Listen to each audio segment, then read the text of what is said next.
Star Wars Dog Yoda Costume Review. I have a lot of thoughts. It's 90 minutes. Strap in. Part 1. The Dog Yoda costume doesn't fit very well. You can see it's floppy, falls off. Gizmo likes wearing his though.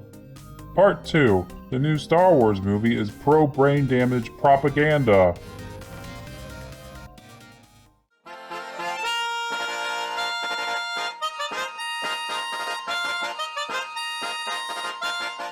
Episode 9, Return of the Jedi 2. Palpy's back. But how and why? Is he a ghost clone? A zombie ghost? Does this story seem possible? Was the morgue attendant in on the deception too? Was the sewing machine taken over by the spirit of Byron's grandmother?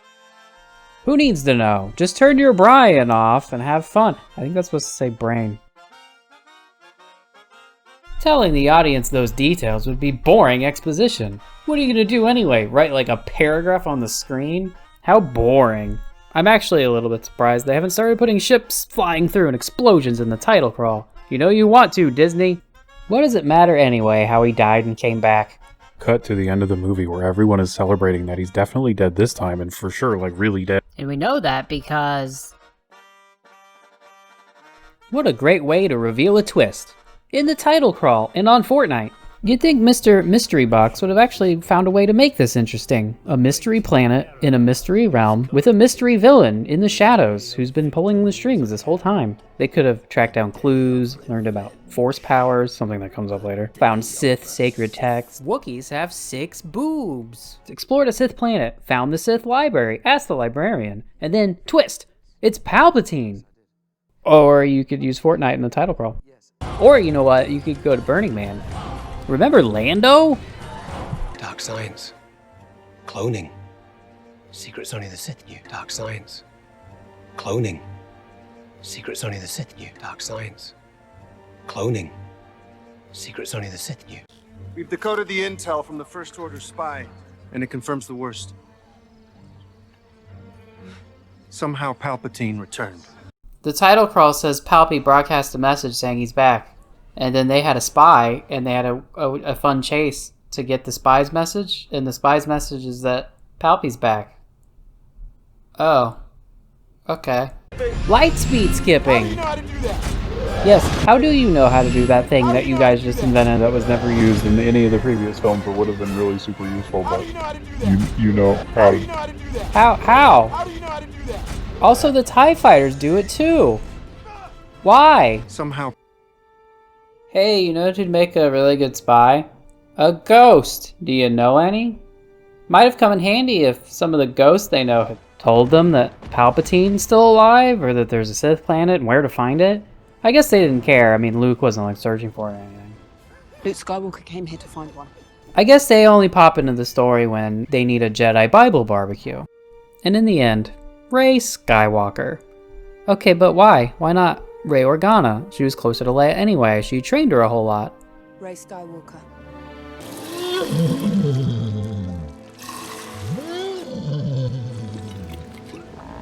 Why Tatooine? Lots of fond memories? So the lesson is, you can pick your family. You're not defined by who your grandpa is. So go ahead and pick a family. You know, the one you want to honor with your last name. Like the one that includes 2 space Hitlers and ultimately ends up back at Palpatine anyway. Really, it should have been Rey who? I don't have one. I'm just Rey.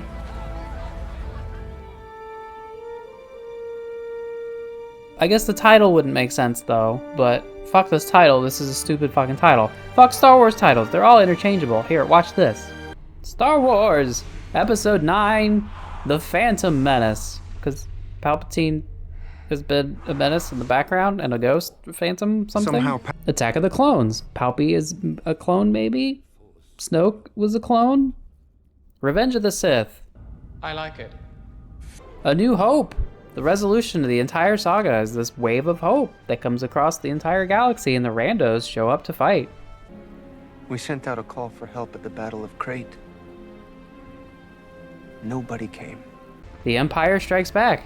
Because remember, like, the Empire died, and it's been gone for 30 years, and the First Order's a thing, but now it's the Emperor, and he's back. Return of the Jedi. Well, seeing as this is just Return of the Jedi 2, the Force awakens. There are more new Force powers in this movie than anyone before.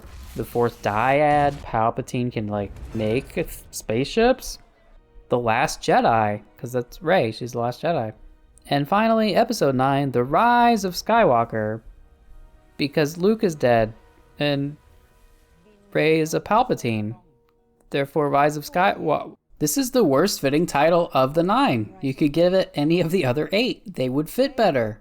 And really, Palpatine is his real name? That's not Sheev Palpatine? That wasn't a cover identity, a secret. He infiltrated Naboo. No, like, it's really Sheev Palpatine from Naboo. Maybe she picked Skywalker because it sounds cooler than Palpatine, which sounds like the name of a brand of hemorrhoid cream. You bet your sweet ass for cream. Long have I waited. Aw, she finally visited him in the retirement home. For my grandchild to come home. If he has a granddaughter, that means... This guy fucks. So if Palpy made Anakin using the Force... There was no father. Rey is Palpy's granddaughter, that makes Kylo and Rey first cousins once removed. I did the math. Also, if he's making Snoke's, are Snoke's Palpatines too? Is Snoke Rey's brother? Her uncle? How does Force insemination work? Hold on, let me check. So, when a man loves a woman, or a hermaphrodite, or someone who identifies as a facilitator drone, so Jabba the Hutt is a hermaphrodite. Droids have gender. Wookiees have 6 boobs. Imagine a little homeschool kid, and he's not allowed on Wikipedia, and he's getting all his birds and bees from Wikipedia, and he's learning about Huttese porn, which is hermaphrodites, and illegal holo porn that they have to retape like it's an old VHS tape. Sex for fun and music. Wookiees have 6 boobs. Okay, class, today we're going to learn about rimming and edging. This guy fucks. I just transferred a bit of life. Force energy from me to him. You would have done the same. She says to a droid. Does that mean she has a set amount of life energy? Does it replenish slowly? Or did she just lose like a year off her life? I think I need a health bar on the screen, like a video game. To reach her son now will take all the strength she has left. Now I need a Leia health bar. We could have them both on screen. A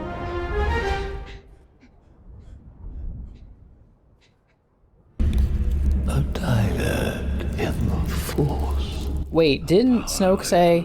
It was I who breached your minds. So are they a dyad, or was Snoke making that up? Or was Snoke saw that they making that up? Wookiees have 6 boobs.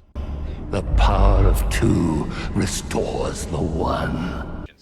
What? What do I do with the bars now? You want to kill me? That is what I want. Kill me, and my spirit will pass into you. Okay, so you better not kill him. Cut to. Or is he lying? Who knows? Nobody. We're in 9 movies deep and we don't know how this shit works.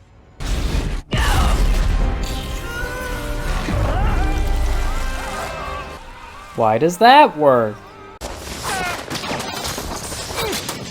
How does magic ever work? It does whatever the author wants whenever they need it. If you squint hard, it'll magic more. Squint. Do a Kegel. This is his face when you do Kegels.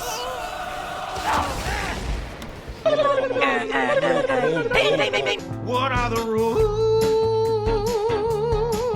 when you've just turned black? Sith. And you can't switch back. Well, you gotta go and find out the rules. Why does that work? Somehow. The way you beat the Emperor at the climax of the 9-film saga is the same way you beat Gozer the Gozerian. You cross the streams. And Ghostbusters did a better job of setting it up in one movie. Don't cross the streams. Why? It would be bad. What do you mean bad? Try to imagine all life as you know it stopping instantaneously and every molecule in your body exploding at the speed of light. Total protonic reversal.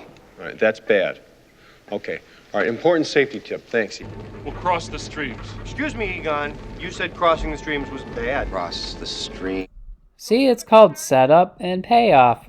I've heard of those terms, but what they set up was the ability to move things with the Force.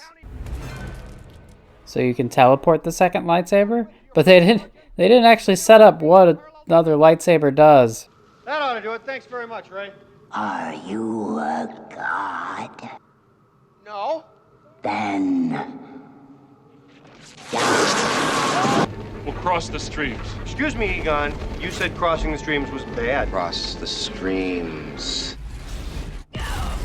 See, when an evil ghost thing shoots lightning at you, you just cross your proton streams. Works every time.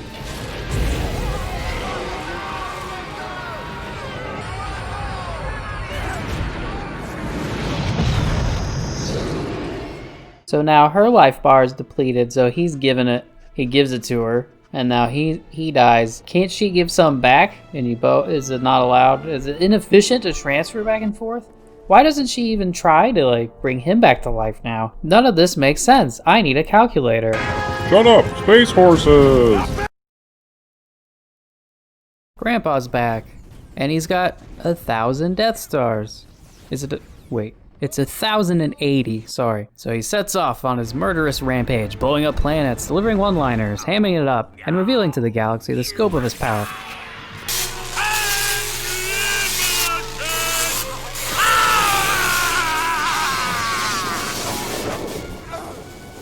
Just kidding, he announces he's back on TikTok while his fleet is grounded and vulnerable. For reasons. He's been biding his time for 30 years, and he can't wait 16 more hours. 16 hours, attacks on all free worlds begin. 16 hours, attacks on... Did Palpatine conjure these using the Force? Conjurers and soothsayers. They conjured legions of Star Destroyers. Are we saying in the Mystery Realm secret lightning planet, they have a billion contractors making all the space toilets and cafeteria trays? Or is Palpatine using Sith magic to conjure up Star Destroyer toilets? You guys thought midichlorians made the Force seem less mystical. This is the story of how a factory makes the most essential piece of furniture in your house. A mold for the Sith toilets is made inside this casing. The ceramic for the toilet is mostly made out of magic. Hey, remember the arms dealers? JK, the Sith fleet is just conjured in the Shadow Realm and has more advanced technology, for reasons, even though they look like the same ships from 30 years ago. I'm the good. Why doesn't Yoda conjure up his own fleet? Remember when it took a whole bunch of brilliant engineers 20 years to build the Death Star? And now Palpy can make 1,000? I guess the engineers learned a lot and figured out how to make it better and cheaper and faster. Oh wait, I guess when it's magic you can just make up whatever you want. And we just have to take it, like a senator's daughter in a basement well. Put the fucking lotion in the basket!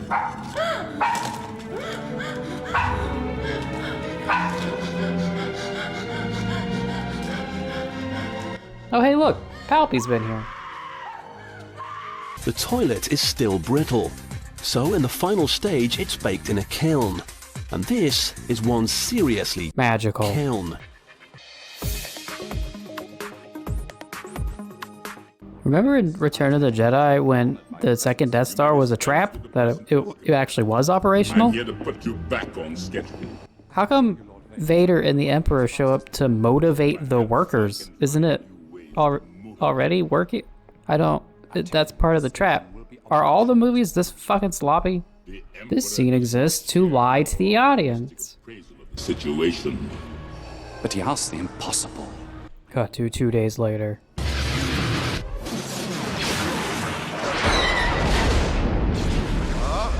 So the whole movie, the whole franchise really, comes down to the idea that Palpy can make 1,080 Death Star ships, but they can't take off without a beacon.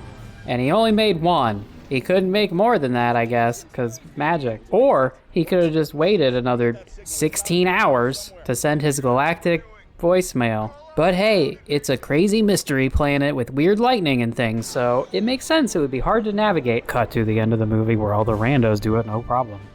So according to the movie, all of these randos navigated through this? How about a shot of that?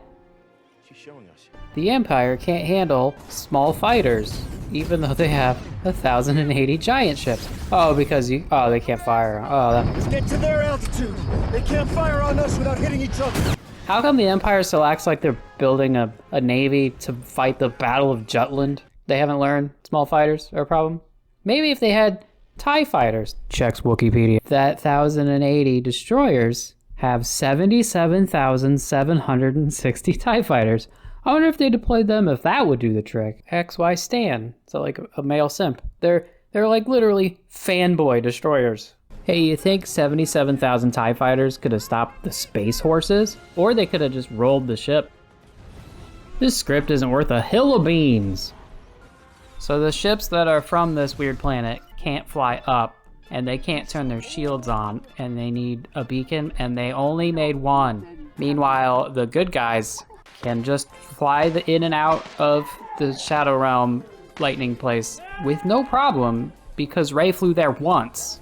Instead of giving away the mystery in the title crawl, what if they'd shown our characters actually searching for the secret Sith planet and discovering how hard it is to navigate? Maybe they even could have gotten trapped and needed to be rescued, thus showing how difficult the navigation is. Hey, you know what? Instead, let's just do a quicksand bit. If only one of the characters here could, like, lift things with her mind. Be with me.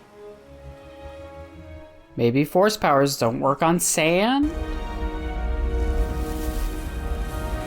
Finn's all, I gotta tell you a thing, because he's in love or he uses force. Okay, whatever. But here's a trivia question for you. Rey cries out to one of her fellow characters in this scene. Who does she cry out to? Is it A, Finn, B, Chewie, C, Poe? It's BB-8.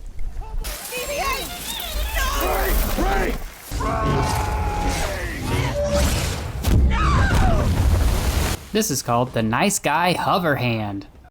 Hey look, hill of beans! I was right. Why didn't they put that on the poster?